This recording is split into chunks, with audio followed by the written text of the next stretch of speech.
Use करी, minus of उसमें lower limit use करी और उसका जो वैल्यू है उस इंटीग्रेशन की वो कैलकुलेट करके बताई। उसके बाद फिर हम लोगों ने डेफिनेट इंटीग्रल की प्रॉपर्टी को स्टडी किया। उन डेफिनेट इंटीग्रल की प्रॉपर्टीज की हेल्प से हमने कई ऐसे इंटीग्रल्स हैं जो लेंथी इंटीग्रल्स थे, उन इंटीग्रल्स को हमने बड़ी आसानी से प्रॉपर्टी का यूज करते हुए सॉल्व किया। प्रॉपर्टी यूज करने का तरीका मैंने तुम्हें बताया था कि जब तक हम प्रॉपर्टी को याद करें सबसे पहले, उसके बाद क्वेश्चन के पैटर्न पर हमें ये खुद जज करना पड़ेगा कि पर्टिकुलर क्वेश्चन के अंदर कौन सी प्रॉपर्टी का यूज किया जा सकता है। दो प्रॉपर्टी मेन थी, जिसमें एक -a2 plus A F x D x की और एक दूसरी जो प्रॉपर्टी थी वो थी 0 to 2a F x D x की, जिसकी कंडीशंस थी कि वो प्रॉपर्टी कब यूज होती है, उसका आंसर कब 0 होता है, कब एक इंटीग्रल की बराबर होता है। उस बारे में हम लोगों ने डिस्कस किया और लगभग कोई ऐसी प्रॉपर्टी नहीं है जिसको हमने एग्जाम्पल में अप्लाई नहीं किया हो। हर प्रॉपर्टी को एग्जाम्पल में अप्लाई भी किया। सारी प्रॉपर्टी जो हमने एग्जाम्पल लिए उनमें कहीं ना कहीं हर प्रॉपर्टी का यूज हुआ। उसके बाद बात हुई न्यूमेरिकल इंटीग्रेशन की। जैसे मैंने बताया था कि न्यूमेरिकल पार्ट एक बहुत ही बड़ा पार्ट है, जिसमें से एक बहुत छोटा सा टॉपिक तुम्हारे सिलेबस में ऐड किया गया है और वो है न्यूमेरिकल इंटीग्रेशन को, केवल न्यूमेरिकल इंटीग्रेशन को कैसे हम सॉल्व करते हैं। क्योंकि जैसे न्यूमेरिकल पार्ट तो बहुत बड़ा है, चाहे हम उसमें रूट्स निकालना हो, चाहे हमें डिफरेंशिएशन करना हो, चाहे डिफरेंशियल इक्वेशन सॉल्व करना हो, ऐसे बहुत सारे टॉपिक्स हैं जिसको हम न्यूमेरिकली सॉल्व करते हैं। ये एग्जैक्ट मेथड से डिफरेंट मेथड है। साथ ही साथ इस मेथड को हम अप्रोक्सीमेशन मेथड भी कह सकते हैं। बहुत सारे ऐसे इंटीग्रल हैं जिनका सॉल्यूशन आसान नहीं है, या कुछ ऐसे हैं जो कंप्लीटली सॉल्व भी नहीं हो पाते। कुछ फंक्शन इस टाइप के भी हैं जिनका कंप्लीट सॉल्यूशन भी नहीं निकल पाता। लेकिन न्यूमेरिकल इंटीग्रेशन में उन सारे इंटीग्रेशन को हम सॉल्व कर सकते हैं। लेकिन इसका एक ड्रॉबैक बस यही है कि इसकी एक्यूरेसी जो है वो थोड़ा कम है। एग्जैक्ट के जो हम इसमें डिवाइड करते हैं, यानी कि जो इंटरवल है a to b, उस a to b इंटरवल को हम डिफरेंट इक्वल पार्ट्स में डिवाइड करते हैं। नंबर ऑफ इक्वल पार्ट्स जितने ज्यादा होते हैं उस इंटीग्रेशन की जो एग्जैक्ट वैल्यू के हम उतना करीब पहुंच जाते हैं। साथ ही साथ यहाँ पर जैसे मैंने बताया क्वेश्चन करते हुए, क्योंकि कैलकुलेटर हमें यहाँ पर अलाउ नहीं है, इसलिए अगर क्वेश्चन में ये मेंशन होता है कि आप दिए हुए इंटरवल को 4 इक्वल इंटरवल में डिवाइड करते हुए क्वेश्चन को सॉल्व करें, तो आपको क्वेश्चन में n की वैल्यू पता होती है। जैसे पर्टिकुलर क्वेश्चन जो हम लोगों ने कल किया था, इसको कि हम ट्रापेजोइडल रूल या समलंबी नियम बोलते हैं, और उस पर बेस हमने एक इंटीग्रल लिया था, integral of 1 to 2 1/x dx। तो यहाँ पर जो लोअर लिमिट है वो a है जिसको कि 1 कहा गया है, जो अपर लिमिट है वो b है जिसको 2 कहा गया है। तो इसी इंटरवल को हमने 4 सब इंटरवल में डिवाइड किया था। इट मींस हमने n का मान 4 लिया था और हर सब इंटरवल की जो लेंथ थी वो 1/4 थी, जिसको निकालने के लिए हमने h बराबर b minus a by n का फॉर्मूला यूज करा था। तो इसका मतलब है कि इस क्वेश्चन में हमने जो h है उस h को खुद सिलेक्ट किया कि h का मान 1/4 किस तरह से आया कि n इक्वल टू हमने 4 लिया है। जैसे मैंने बताया था कि n का मान क्वेश्चन में भी कई बार मेंशन होता है कि 4 समान भागों में विभाजित करते हुए 4 इक्वल पार्ट में डिवाइड करते हुए आप इसको न्यूमेरिकली सॉल्व करिए। तो आपके पास ऑप्शन नहीं है कि हमें n का मान उसमें से 4 ही रखना है, हमारे पास दूसरा कोई ऑप्शन नहीं है। लेकिन अगर क्वेश्चन में कुछ भी मेंशन नहीं है तो कम से कम आपको n का मान 4 तो रखना ही रखना है, क्योंकि इससे कम मान रखने पर हमारा जो सॉल्यूशन है वो एक्यूरेसी के उतना नियर नहीं आ पाता है। तो सबसे पहला प्रोसेस हमने बताया था कल कि सबसे पहला है कि जिन इक्वल सब इंटरवल्स में हम डिवाइड कर रहे हैं उस हर सब इंटरवल की लेंथ निकालना, जिसके लिए हम h बराबर b minus a by h का फॉर्मूला यूज करते हैं। b जहां पर अपर लिमिट है, a जहां पर लोअर लिमिट है, n जिसने सब इंटरवल में डिवाइड किया है, इसलिए हमें हर सब इंटरवल की लेंथ पता चल जाती है। जब हमें हर सब इंटरवल की लेंथ पता चल जाती है तो उसके बाद फिर हम x और y, एब्सिसा और ऑर्डिनेट, भुज और कोटि, इसको हम चेक करते हैं। सबसे पहला जो मान होता है वो होता है x0। जो हमने सब इंटरवल बनाए हैं वो है x0, x1, x2, x3, x4। x0 जो है वो लोअर लिमिट है और जो लास्ट में जो x आ रहा है वो अपर लिमिट है, जिसको कि b बोला गया था। h को ऐड करते हुए, h क्या है, हर इक्वल सब इंटरवल की लेंथ। जितने भी सब इंटरवल हमने डिवाइड करे हैं, जैसे यहाँ पर 4 इंटरवल में हमने उसको डिवाइड करा है, तो पहला सब इंटरवल क्या था, 1 से लगाकर 1 + 1/4 था। तो इस सब इंटरवल की जो लेंथ है, इनके बीच का जो गैप है वो क्या है, 1/4। इक्वल सब इंटरवल है, सबका गैप 1/4 है। तो लोअर लिमिट में 1/4 को ऐड कर देने पर हमें x1 पता चल जाता है, x1 में फिर से h ऐड कर देने पर हमें x2 पता चल जाता है, x2 में फिर से h ऐड कर देने पर हमें x3 पता चल जाता है, और x3 में फिर से h ऐड कर देने पर हमें x4 पता चल जाता है। क्योंकि 4 सब इंटरवल थे तो x4 का मान b के बराबर हो जाता है। हर x के लिए हमें y की वैल्यू कैलकुलेट करनी होती है। y जो है वो फंक्शन ऑफ x के बराबर होता है। फंक्शन ऑफ x का मतलब है कि जिस फंक्शन का इंटीग्रेशन हमें करना था, यहाँ हमें 1/x का इंटीग्रल करना था, तो y का मान 1/x है, तो y0 का मतलब होता है 1/x का मान x0 पर कैलकुलेट करना। तो x बराबर x0 रख देने पर फंक्शन में हमें y0 का मान पता चल जाता है। इसी तरीके से हमने y1, y2, y3 and y4 की वैल्यू को कैलकुलेट किया, और उसके बाद फिर हम लोगों ने एक फॉर्मूला यूज करा जिसको कि हम ट्रापेजोइडल रूल का फॉर्मूला बोलते हैं, और वो है integral a to b fx dx बराबर होता है h/2 ब्रैकेट में y0 + yn। y0 मतलब फर्स्ट ऑर्डिनेट और yn का मतलब लास्ट ऑर्डिनेट। जैसे यहाँ पर फर्स्ट ऑर्डिनेट y0 था, लास्ट ऑर्डिनेट y4 था, प्लस ऑफ 2 इंटू जितने भी रिमेनिंग ऑर्डिनेट बचे सबका सम है। तो जितने भी रिमेनिंग ऑर्डिनेट थे उन सबको सम करके 2 से मल्टीप्लाई कर दिया, प्लस y0 + yn था, यही हमने यहाँ पर रख दिया था। इंटीग्रल 2 1/x dx में सारी वैल्यूज को करके आंसर निकाला। उसके बाद सॉल्व करके हमें आंसर मिल गया था। यहाँ पर बात ये हुई थी कि जब हमने n = 4 लेते हुए ट्रापेजोइडल रूल लगाया तो हमें जो आंसर मिला वो डेसिमल की 2 प्लेसेस तक करेक्ट मिला। हो सकता है जब हम n की वैल्यू इंक्रीज करते जाएं तो ये एक्यूरेसी हमारी बढ़ती जाए, और हो सकता है कि एक्यूरेसी इतनी तेजी से ना भी बढ़े, कोई जरूरी नहीं है। लेकिन फिर भी n की वैल्यू 99% नहीं मिलेंगे। हम मिलेंगे वो इवन और कौन बोला? मोहम्मद वेब। हाँ, मोहम्मद सोहेब, क्या कह रहे हो? सर एन की वैल्यू इवन मिलेंगे और मिलेंगे। जब हम ट्रापेजोइडल रूल से क्वेश्चन को सॉल्व कर रहे हैं उस कंडीशन में हम इवन और ऑड दोनों में से कोई भी ले सकते हैं। नेक्स्ट जब हम सिम्पसन रूल करने जाएंगे तब हम बताएंगे कि वहां पर n को कुछ स्पेसिफिक लिया जाता है, इवन लिया जाता है। वो जब हम करेंगे सिम्पसन रूल तब बात करेंगे। फिलहाल यहाँ पर n को यहाँ पर आप कोई भी ले सकते हैं, ठीक है। लेकिन जैसे मैंने बताया, हाँ एक आधा सवाल और करा दीजिए। हाँ कर लेते हैं। देखो पहले तो मैं आज एक पहले सिम्पसन रूल करता हूँ, उसके बाद फिर और क्वेश्चन करेंगे, है ना।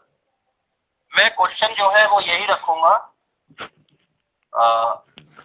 इसमें क्वेश्चन में मैं कोई चेंज नहीं कर रहा हूँ।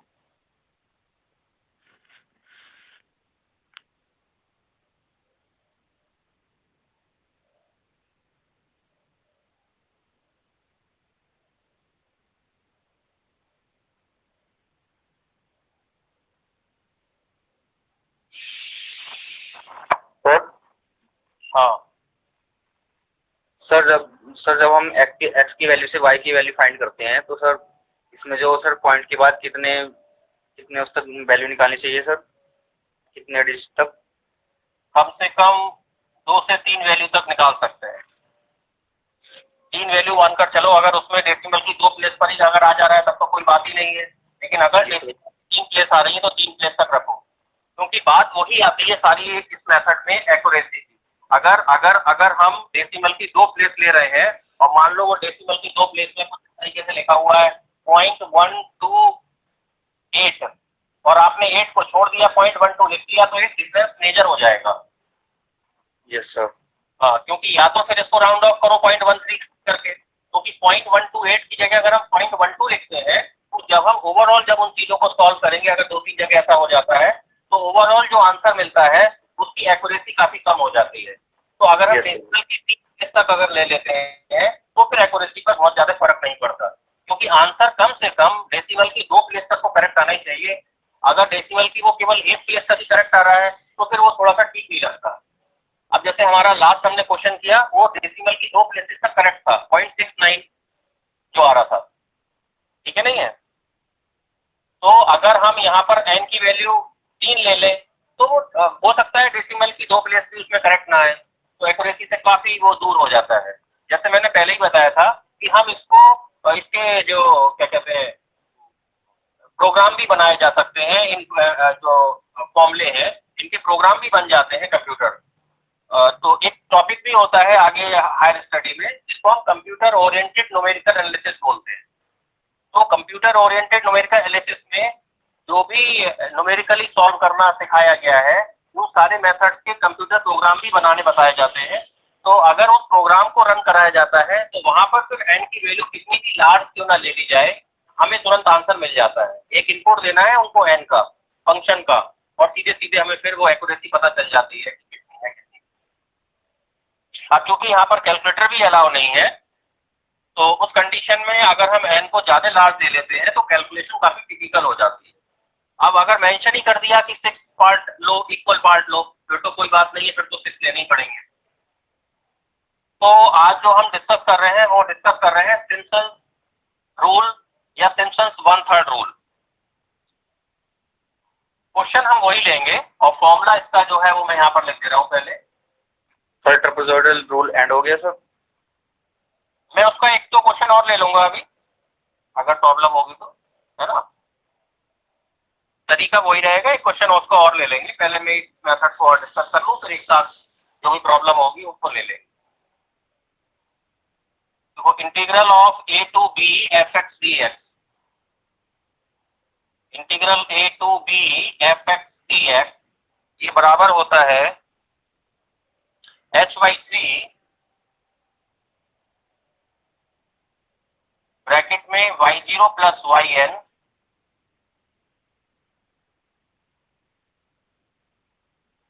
ब्रैकेट में हो गया y0 प्लस yn। y0 का मतलब है फर्स्ट ऑर्डिनेट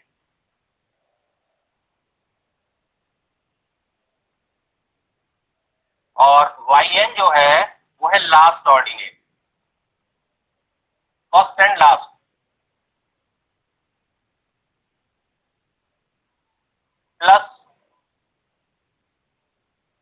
प्लस 2 इंटू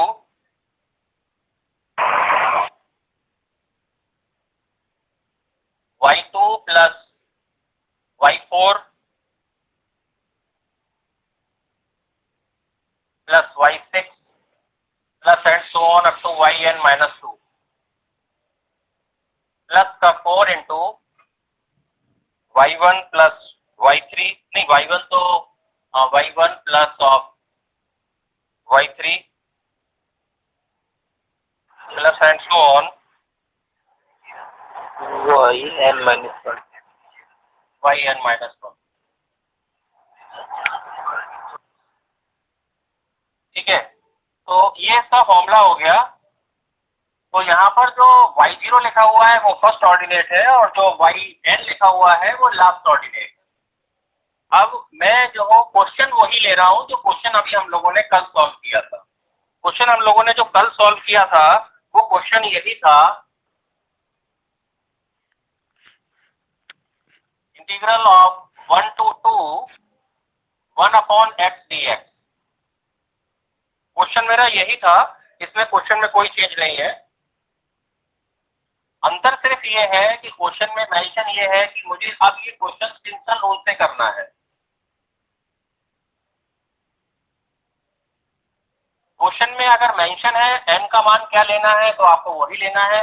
मान लो मैंने यहाँ पर n की वैल्यू 4 ही ले ली, इसका मतलब है कि 4 इक्वल पार्ट में डिवाइड करते हुए आपको इस इंटीग्रल को सॉल्व करना है।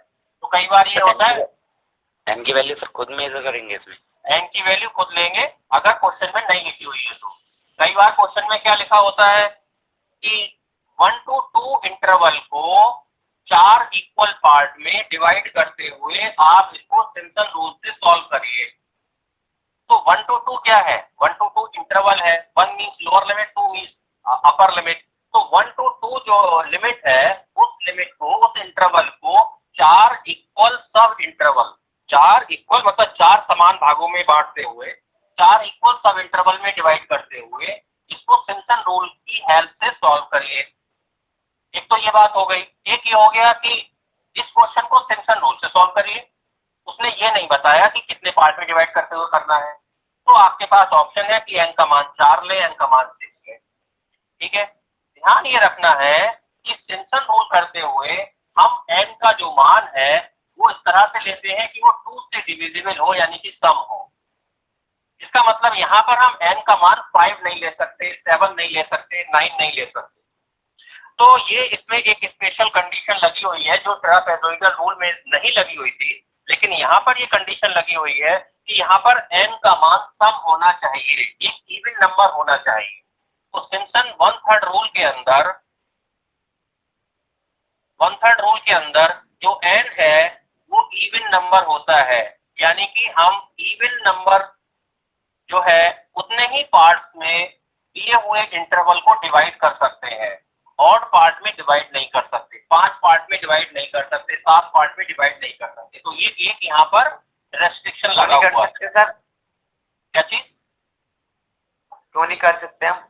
नहीं, वो ये जो रूल जो बनाया गया है, जो इसका प्रूफ हम लोगों ने यहाँ पर डिस्कस नहीं करा, जैसे ये वाला जो फॉर्मूला लिखा हुआ है, इस फॉर्मूले का प्रूफ यहाँ पर चूंकि सिलेबस में ना होने के कारण हम इसको पूरा प्रूफ कहाँ से आया, क्या इसका प्रूफ है, वो हम डिस्कस नहीं कर रहे हैं। तो इस प्रूफ को बनाते हुए इस चीज को अजम्पशन लिया गया था कि n का मान इवन है। Yes sir. ठीक है ना।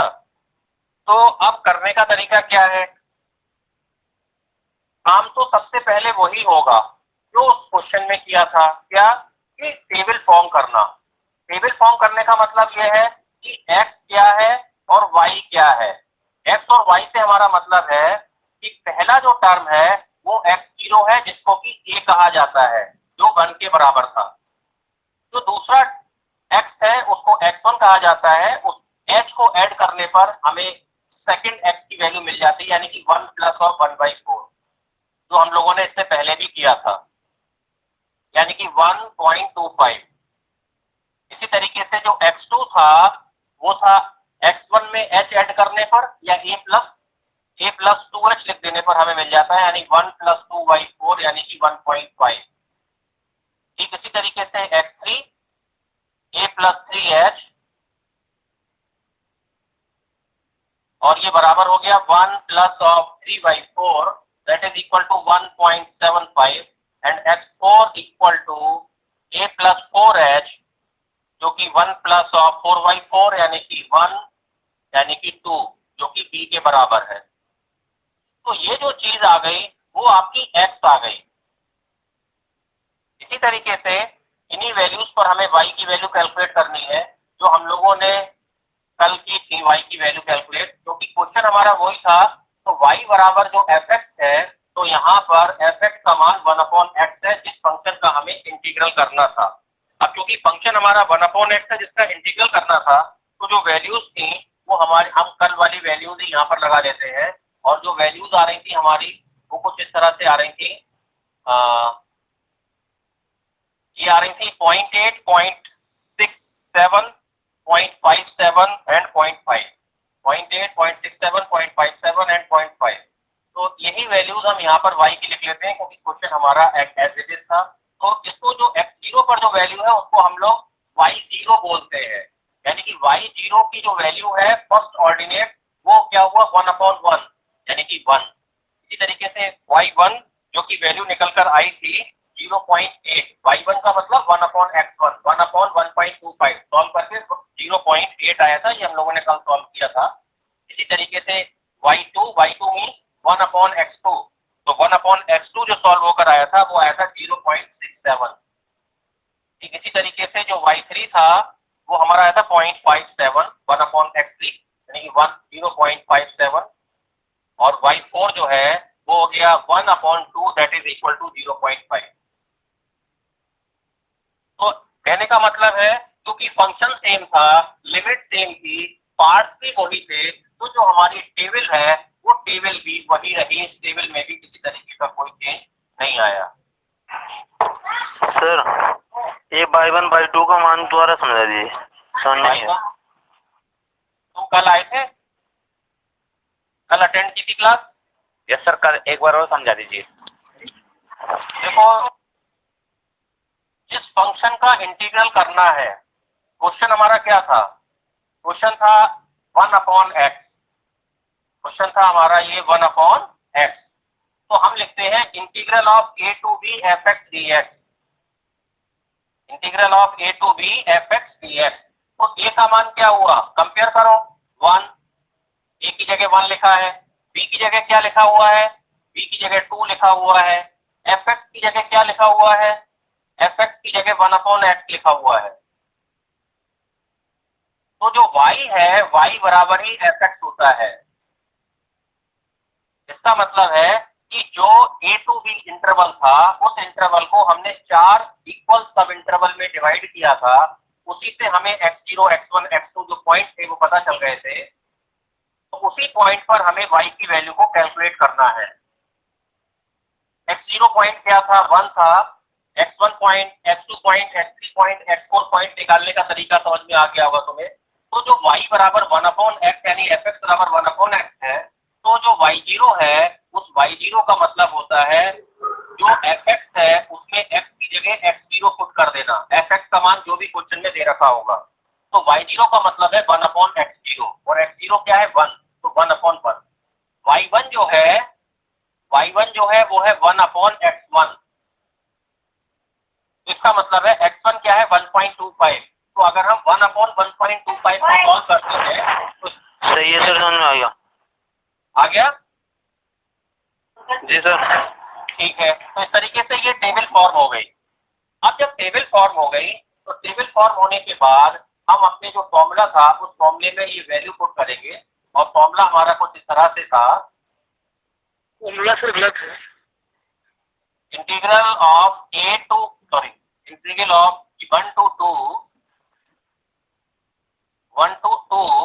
1/x dx।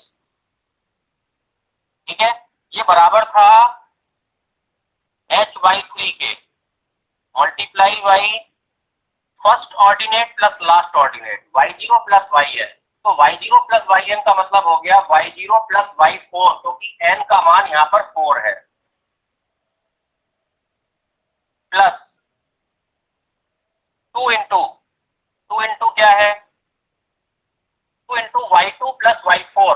तो y4 यहाँ नहीं लिया जाएगा, ध्यान दो इस चीज को कि y4 क्या है, जब n का मान 4 हो गया तो लास्ट ऑर्डिनेट तो यहाँ पर आ गया।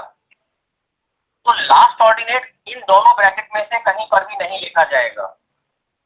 तो y4 और y0 दो ऑर्डिनेट फर्स्ट ब्रैकेट में लिखे हुए हैं, रिमेनिंग जो ऑर्डिनेट बचे वो बचे y1, y2 और y3, 3 ऑर्डिनेट बचे।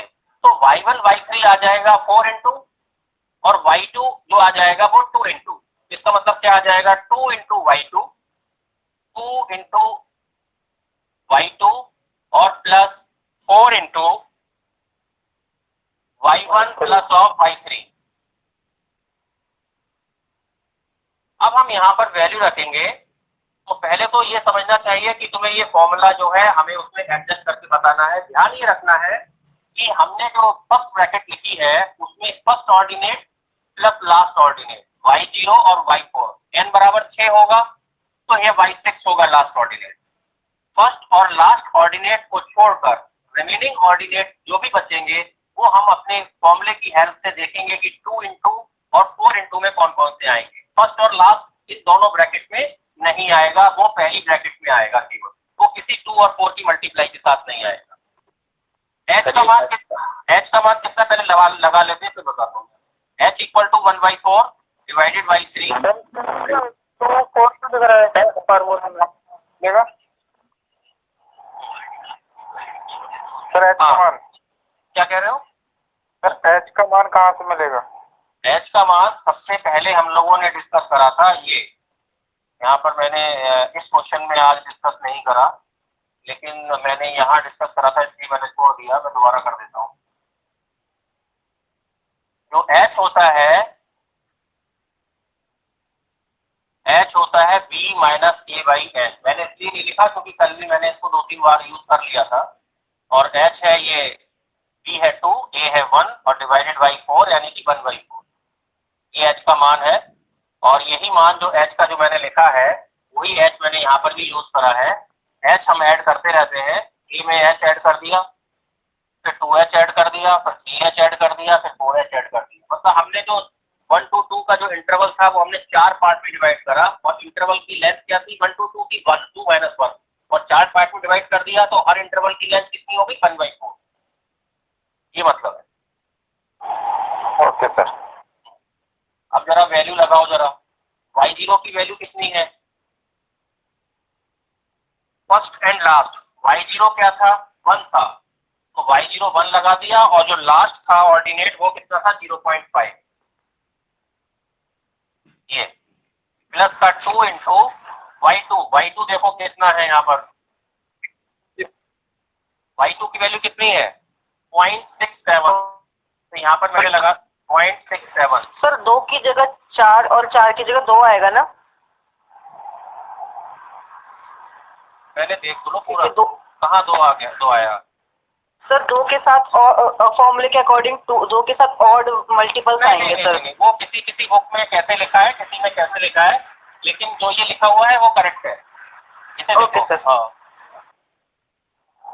अलग अलग बुक में अलग अलग तरीके से लिखा हो सकता है। देखो 4 इंटू क्या है y1 प्लस y3, तो y1 प्लस y3 क्या है 0.8 और 0.57।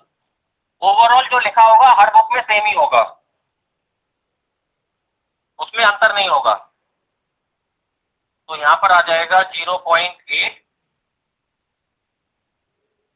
और क्या आ जाएगा y3 की वैल्यू कितनी थी 0.57, तो ये आ जाएगा 0.57।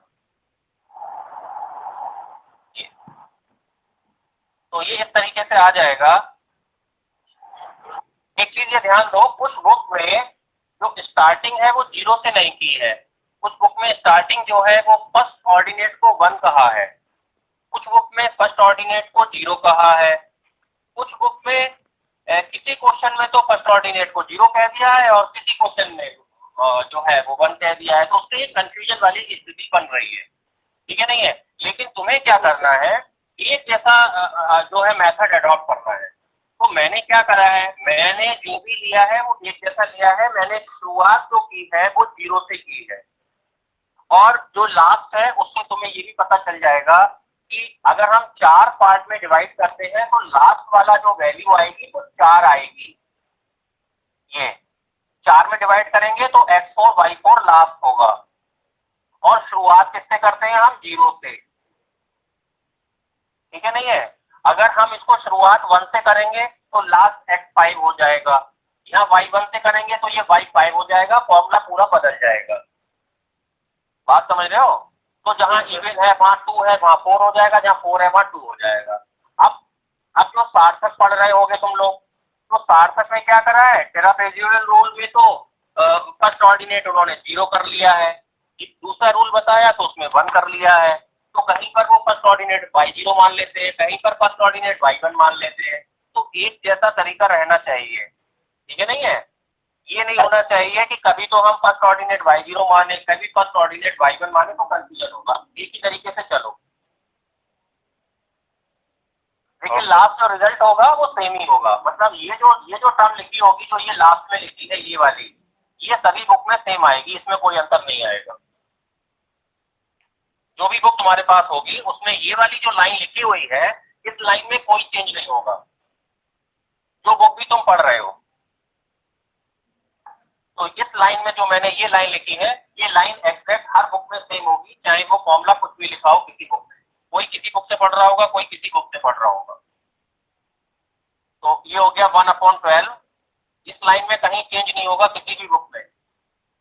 1.05 तो यही हो गया और प्लस हो गया, ये हो गया 1.34 और ये हो जाएगा आपका 0.8 और 0.57, तो 7 हो गया और 3 हो गया और 1.37 into 4 हो गया। ये तरीके से आ गया। अब हमने इसको थोड़ा सा और सॉल्व कर लिया, तो ये आ जाएगा 1/12 into 1.5 प्लस 1.34 और प्लस का 5.48। 5.48, ठीक है नहीं है।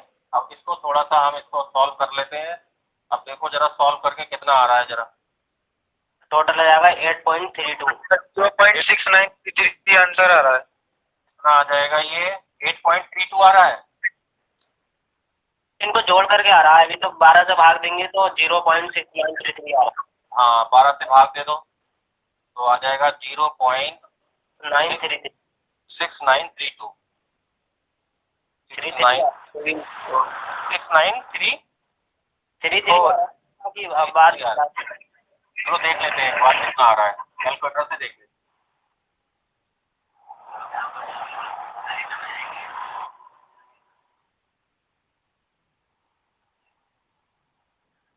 देखो कैलकुलेटर में मैंने देखना चाह रहा हूँ 8.32 और डिवाइडेड बाई 12 अगर मैं कर रहा हूँ तो इसकी जो वैल्यू आ रही है वो आ रही है 0.6933 आ रही है, 3333 आ रही सर है ना, यही आ रहा है ना? यस सर यही आ रहा है। हाँ 0.693333 आ रहा है। अच्छा यस और अगर हम 2 का लॉग लेते हैं तो ये आ रहा है 0.693147 0.693147 0.693333 ये तो ये है, लेकिन जो एग्जैक्ट वैल्यू है वो क्या है? log 2 की जो एग्जैक्ट वैल्यू है वो है 0.693, ठीक है नहीं है? और इसके आगे तो 3 आ रहा है लगातार, लेकिन यहाँ पर 1 आ रहा है। 47। हाँ अब तुम ये देखो, ध्यान दो इस चीज को कि जब मैंने सिम्पसन रूल अप्लाई किया और ट्रापेजुलर रूल अप्लाई किया तो उसमें 0.69, तुम्हें ध्यान होगा, अगर मैं पीछे बैक करूं यहाँ पर तुम्हें ध्यान होगा कि उस आंसर में 0.6975 आया था। देखो ध्यान से ये आंसर आया था हमारा। इसका मतलब डेसिमल की 2 प्लेस तक ही हमारा आंसर करेक्ट था। क्लियर है? डेसिमल की दो प्लेस तक ही हमारा करेक्ट आ रहा है, क्योंकि थर्ड प्लेस इसमें जो आ रही है वो 7 आ रही है और ln जो 2 होता है log 2 to the base 3 में थर्ड प्लेस 7 नहीं है, थर्ड प्लेस 3 है। तो इसका मतलब ये हुआ ट्रापेजोइडल रूल में एक्यूरेसी कम मिली, जबकि सिम्पसन 1/3 रूल में जो हमें एक्यूरेसी मिली वो उससे ज्यादा बेटर मिली। क्यों? क्योंकि टेबल में जो कैलकुलेशन वाला जो पार्ट था वो तो उतना ही था, कोई ज्यादा अंतर नहीं था। लेकिन जब हम n = 4 सब इंटरवल ही लेते हैं तब भी हमें सिम्पसन रूल में डेसिमल की 3 प्लेस तक जो हमारा करेक्ट वैल्यू है log 2 की वो उसी के सेम मिल जाती है। 3 प्लेस हमें करेक्ट मिल जाती है और जो 4th प्लेस है वो हमारी करेक्ट नहीं है, क्योंकि 4th प्लेस 1 है यहाँ पर और जबकि यहाँ पर जो हमारा आंसर आ रहा है उसमें 4th प्लेस 3 आ रही है। तो इसका मतलब सिम्पसन 1/3 रूल में हमने आंसर को डेसिमल की 3 प्लेसेस तक करेक्ट निकाल लिया। बताओ कोई कंफ्यूजन है इसमें? No sir. सर एक बार और बताना। क्या चीज बताओ? हमने क्या पूछा? कौन पूछ रहा है? तो log 2 की वैल्यू क्यों रखी यहाँ पर हमने? कहाँ पर log 2 की वैल्यू? मैंने रखी नहीं है, मैंने log 2 की वैल्यू नहीं रखी है, मैंने log 2 का मान लिख रहा हूँ ये। जी सर। क्योंकि इसलिए लिख रहा हूँ मान, तुम सोच रहे हो कि मान क्यों लिख रहा हूँ, हो सकता है तुमने शायद कल क्लास अटेंड नहीं करी, लग रहा है। जी सर। हाँ, क्योंकि मैं इसलिए लिख रहा हूँ integral of 1 to 2 1/x dx, ये हमारा क्वेश्चन था। इस क्वेश्चन को हम सिंपल मेथड से, जो फॉर्मूला मेथड से सॉल्व करते हैं तो 1/x का इंटीग्रल log x होता है। जी सर। और log x होता है, जब हम इसमें लिमिट अप्लाई करते हैं 1 to 2 तो ये हो जाता है log 2 minus log 1। जी सर। log 1 का मान 0 होता है और log 2 इसका आंसर हो जाता है। जी सर। इसमें जो log लिखा हुआ है वो e के बेस में लिखा होता है, tan के बेस में नहीं। 1/x का इंटीग्रल log x जो होता है वो e के बेस में होता है। तो log 2 का मान e के बेस में मैंने जो कैलकुलेटर है उससे चेक किया।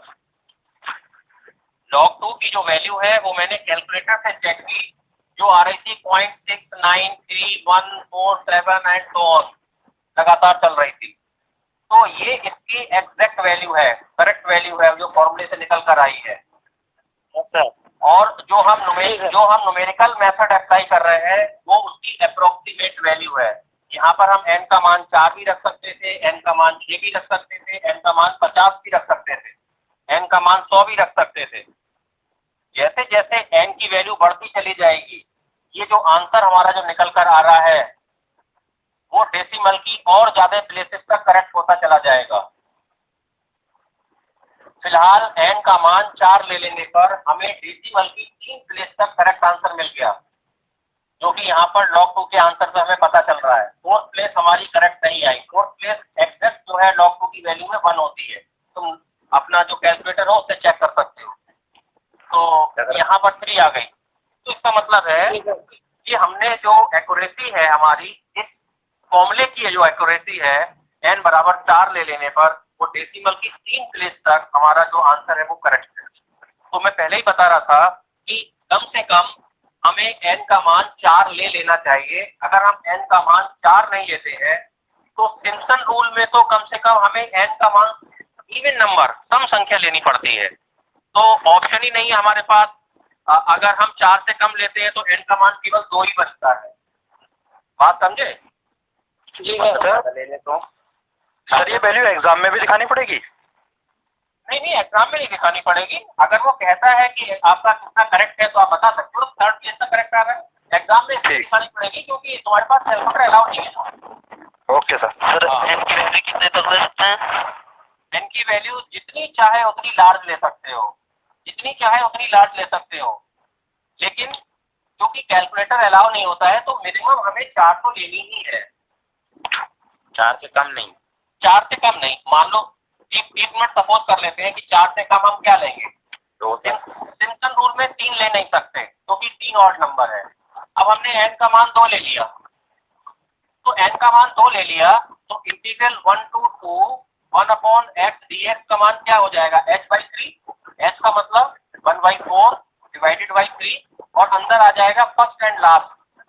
तो n बराबर 2 ले लेने पर हमारे पास पहली वैल्यू क्या होगी? x0। क्या हो जाएगा? h का मान क्या हो जाएगा? देखो ध्यान से, h का मान हो जाएगा b minus a by h और h हो जाएगा 2 माइनस 1/2 यानी कि 1/2। समझ में आई बात? अब तुम्हारा जो x0 होगा 1। x1 क्या होगा? x0 में h ऐड कर देने पर यानी कि 1/2 ऐड कर देने पर 1.5। x2 क्या होगा? 1.5 में फिर से 0.5 ऐड कर दिया, 2 हो गया। ये x की वैल्यूज आ गई। बस जैसे तुम जानते हो जब हम 2 इंटरवल में डिवाइड करते हैं तो 3 वैल्यूज आती हैं x की और 3 वैल्यू आती हैं y की। y क्या आएगा? करना पड़ेगा हैं? पेपर में निकालना पड़ेगा। क्या कहा है? फिर से बताओ। फिर में x का मान निकालना पड़ेगा सर? x का मान और y के मान तो निकालने ही है। ये तो मैं एक्स्ट्रा समझा रहा हूँ, क्वेश्चन तो पूरा हो गया। ये पार्ट तो एक्स्ट्रा है। अगर पूछा था ना कि तुमने कि हम n का मान 4 से कम क्यों नहीं मान सकते, तो ये मैं एक्स्ट्रा बता रहा हूँ। वो क्वेश्चन तो यहाँ पर सॉल्व हो गया। ये फाइनल हो गया आंसर। यहाँ पर ये जो था ये आंसर हो गया, इसके आगे कुछ नहीं लिखना था। ये सब बताइए। हाँ, ये तो फाइनल हो गया क्वेश्चन। ये तो मैं तुम्हारा क्लैरिफिकेशन दे रहा हूँ कि कम लेने पर प्रॉब्लम क्या आती है n का मान। बस n का मान 4 से कम लेने पर प्रॉब्लम क्या आ रही है वो बताना चाह रहा हूँ केवल। बस तो y जो है क्वेश्चन सॉल्व नहीं कर रहा हूँ, ये प्रॉब्लम जो तुमने पूछी है उसको सॉल्व करना चाह रहा हूँ कि कम लेने पर दिक्कत क्या है। अब y है, y का मतलब क्या है? y बराबर 1/x है। तो y0 की वैल्यू कितनी हो गई? 1/1 that is equal to 1। y1 क्या हो गया? y1 हो गया 1/1.5 और y2 क्या हो गया? 1/2।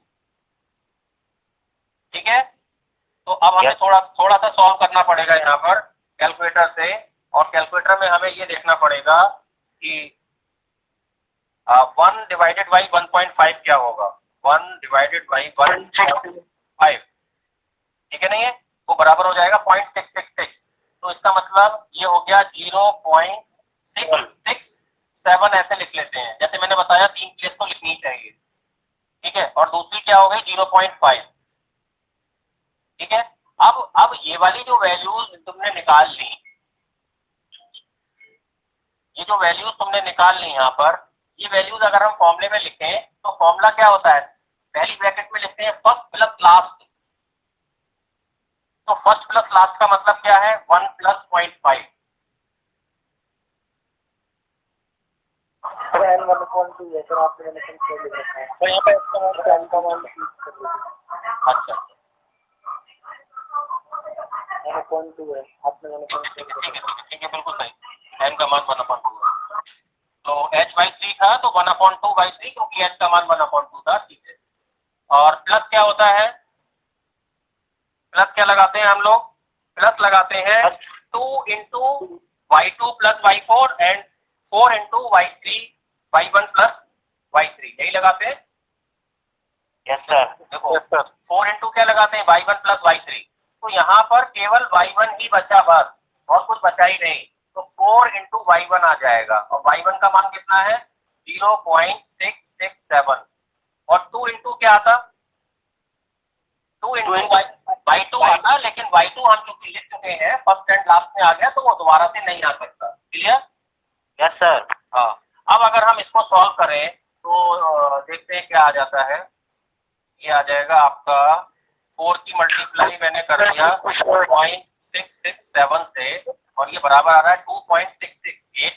2.668 में मैंने प्लस कर दिया 1.05 है ना, 1.5, तो ये आ गया 4.168। तो ये बराबर हो जाएगा 1/6 मल्टीप्लाई बाई 4.168, ये हो जाएगा। और ये बराबर आ जाएगा आपका, इसको हम डिवाइड कर देते हैं 6 से, और 6 से डिवाइड कर देने पर हमारा आंसर मिल जाता है 0.694, 0.6946। इस तरह से ये जो सॉल्व करने पर मिल रहा है। तो तुमने देखा जब हमने n का मान 2 लिया, तो जो आंसर हमारा पहले डेसिमल की 3 प्लेस तक करेक्ट आ रहा था, आंसर तो यहाँ भी आ गया। ध्यान दो इस चीज को, ऐसा नहीं है कि आंसर नहीं आया, ये आंसर ही है। लेकिन यहाँ पर ये क्या है, केवल 2 प्लेस तक ही करेक्ट है आंसर, 0.69 आ रहा है, क्योंकि जो log 2 की जो वैल्यू है वो है 0.693147 करके।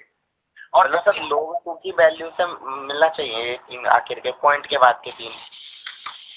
देखो ऐसा है, मैंने तुम्हें बताया कि जो न्यूमेरिकल इंटीग्रेशन है वो एक अप्रोक्सीमेशन मेथड है, लेकिन ऐसा भी नहीं है कि वो एक्यूरेसी के बिल्कुल ही दूर हो, ठीक है नहीं है।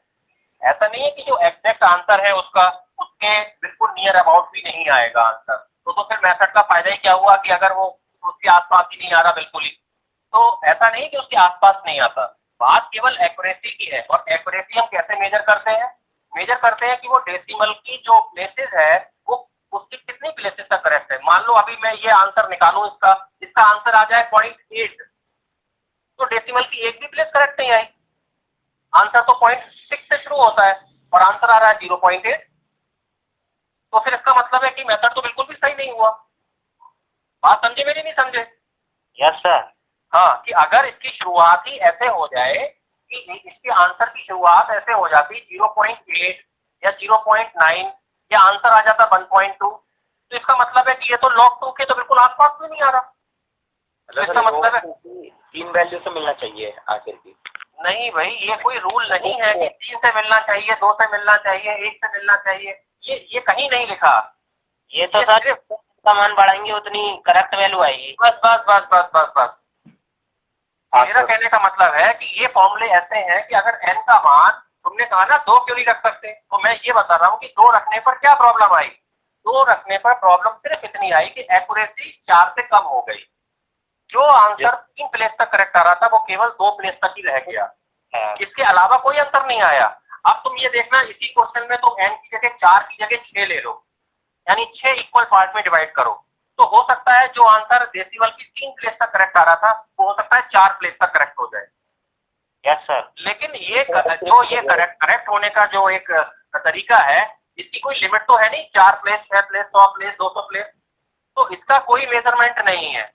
लेकिन मैंने ये बताया जब हम n का मान 4 ले लेते हैं तो अप्रोक्सीमेट वैल्यू जो है वो डेसिमल की 2 से 3 प्लेस तक करेक्ट आ जाती है। तो इससे कम लेना बी जो है एक्यूरेसी से दूर होना है और इससे ज्यादा लेना एक्यूरेसी के पास होने के साथ साथ कैलकुलेशन डिफिकल्ट बना देगा। तो इसलिए 4 एक ऐसा फिगर है उसमें इतनी ज्यादा कैलकुलेशन भी नहीं आती और आंसर जो है एक्यूरेसी के आसपास ही आ जाता है।